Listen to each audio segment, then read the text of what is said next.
What's going on, everybody? Welcome to the channel today. Russell here, aka Medic Magic. Today I'm gonna give you guys a little bit of an idea of what it's like to work in something like this and let you know that it is so super possible. It's possible to be able to work in a small space like a little garage. Like this is probably about maybe 25 feet by 10 feet, something about that, maybe a couple more than 10 feet. But a lot of the videos that you guys see were in these really big shops, lots of room, lots of equipment, lots of tools. Today I'm gonna give you guys a real quick breakdown of how easy it is to do stuff on your own with, I don't wanna say insufficient amounts of tools, but basic things and how to get the job done right. So here we go. So the first thing I'm gonna do here, obviously if you have a small garage like this, is clean up all of the nonsense that is going on. It's gonna give you a lot more space to work. It's gonna make it a lot easier, and it's gonna be better to try and work in here and make videos. So what I'm gonna do is take all the spare car parts that I have over here, all the junk, my chairs, and kind of consolidate it all back into this spot back here, just so we have the maximum amount of room for the car and to be able to do some maintenance. So what I'm gonna do today is a quick oil change, and then I don't know if you guys saw my other video, which I can link that up here, where I had curbed the wheel real bad. I still haven't taken that off to see if there was any damage, so I'm gonna do that real quick. And it's starting to become a little bit nicer out. It's probably like mid-50s. If you guys saw my Instagram post today, you saw my car was covered in snow. I was up in central northern Pennsylvania working overnight. Came up to probably about like 2 inches of snow on my car. But like I said, let's get this cleaned up. Let's get the car in. I'm gonna pull the car completely in and show you guys just how I do this without being at one of the bigger, nicer open shops or not having as many tools. So let's go.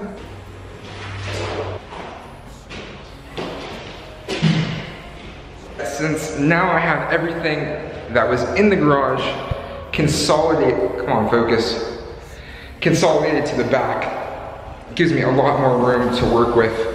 What I'm gonna do is try and pull the car in the passenger side as far to the right as I can, basically because I'm gonna be taking off the left tire to inspect the dam for damage, and it's gonna give me more room to be able to work on that side of the car.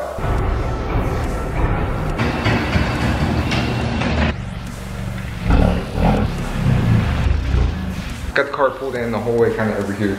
It's absolutely filthy. We've gone through these spurts of feeling like it's gonna be spring, and then all of a sudden it's not spring anymore.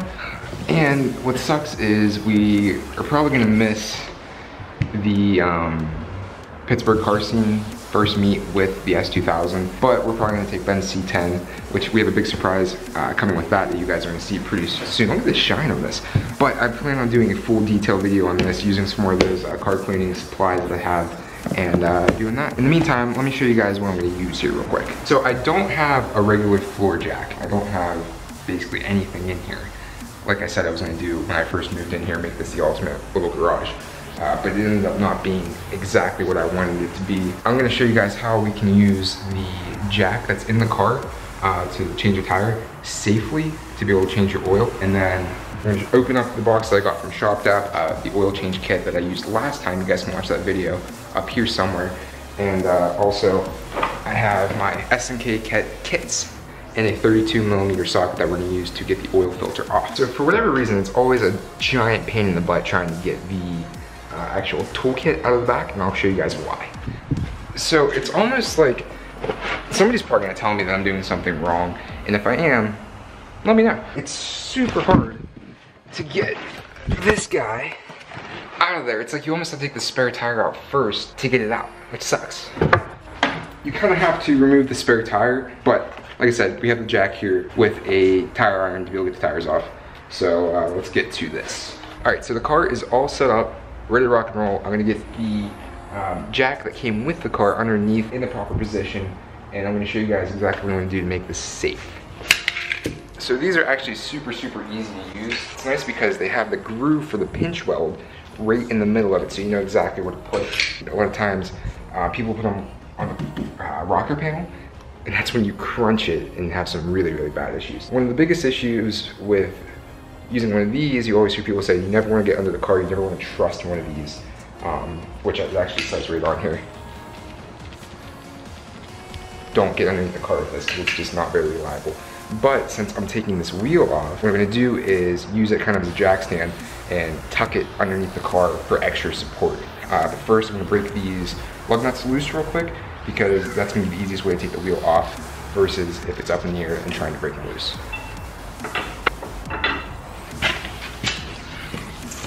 All right, now that those are broken loose, let's get this underneath the car and get it lifted in the air. So a little trick I just used there was basically just hand tightening it to get it to the point where it's meeting the car, because it's gonna be a lot easier than trying to rack that around a lot. And also I left just enough room between where the jack's at and where the tire is gonna be sitting for the tire, so.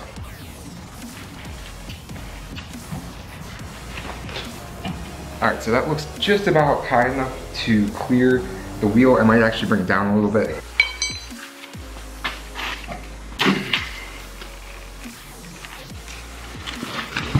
All right, so just looking at the tire itself, the left front has always been my best with tread wear. It doesn't look too bad, to tell you the truth. It's pretty even the whole way through.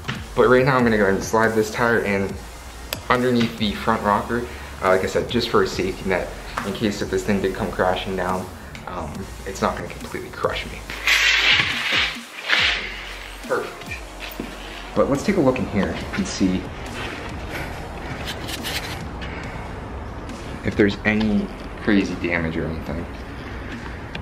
Right off the bat, I don't see anything. Nothing looks too crunched. One thing I do see on here is there's this tie rod. I don't know if you guys can see this or not. Right there. Isn't completely straight. Now I don't know for sure if the other one looks like that, but I'm definitely gonna take a look before anything else. Everything else looks bent or cracked or crunched, but that tie rod definitely looks a little different. But like I said, I'm gonna have to take a look on the other side and make sure the other one doesn't look exactly like that and make any dumb conclusions right now. So let's continue with the oil change. All right guys, so if you haven't seen my other oil change video, I got a kit from ShopDap that the guys over there, Paul, was nice enough to send to me. This time around I actually bought it because if he was nice enough to send it to me the first time, I might as well be a good guy, be a good customer, and support what he's doing. So thank you for making these kits available. The nice thing about the kit is it gives you the oil you need, good brand of oil, Guamali I'm pretty sure, and then a genuine Volkswagen oil filter, and then it also gives you the plastic drain plug, the one-time use drain plug, which is the biggest pain in the butt to me. Now I know you guys are gonna get triggered and say, Russell, why don't you have a oil extractor? And I need to get one. If you guys have any recommendations on one, drop me a link. Oil filter, liquid moly, which I think we did 5.5 liters last time.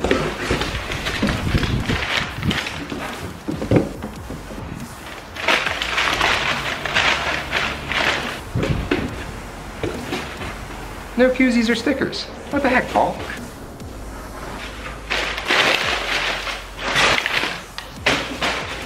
Not a single sticker.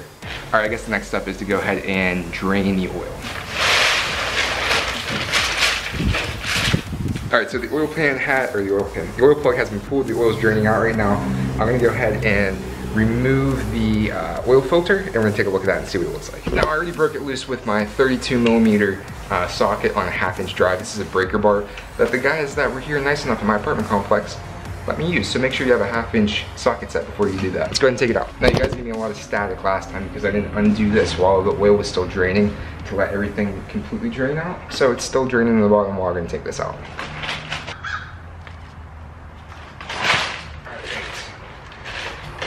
That looks really, really dirty. Now we're gonna go ahead and pop this in, and last time I did this, we got a really satisfying click. Nice. Let's go ahead and reinstall this. You're gonna make sure you use your internal Newton meter reader.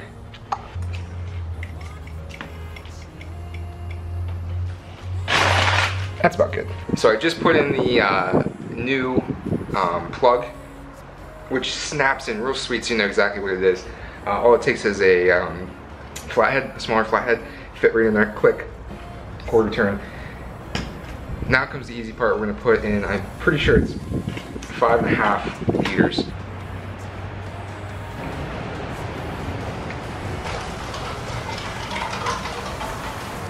All right, so there's 5 liters.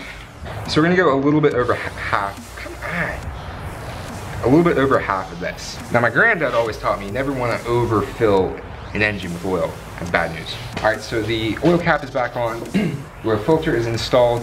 Now I'm just gonna check underneath and make sure we're not leaking any oil, because that would be a bad issue. All right guys, so everything looks solid underneath the car. I'm gonna go ahead and get this wheel back on, drop the car down, start it up, and then check the level and see where it's at. And then we're gonna take a look at the passenger side tie rod to see if it looks like the one on the left versus the right. So let's get this done real quick.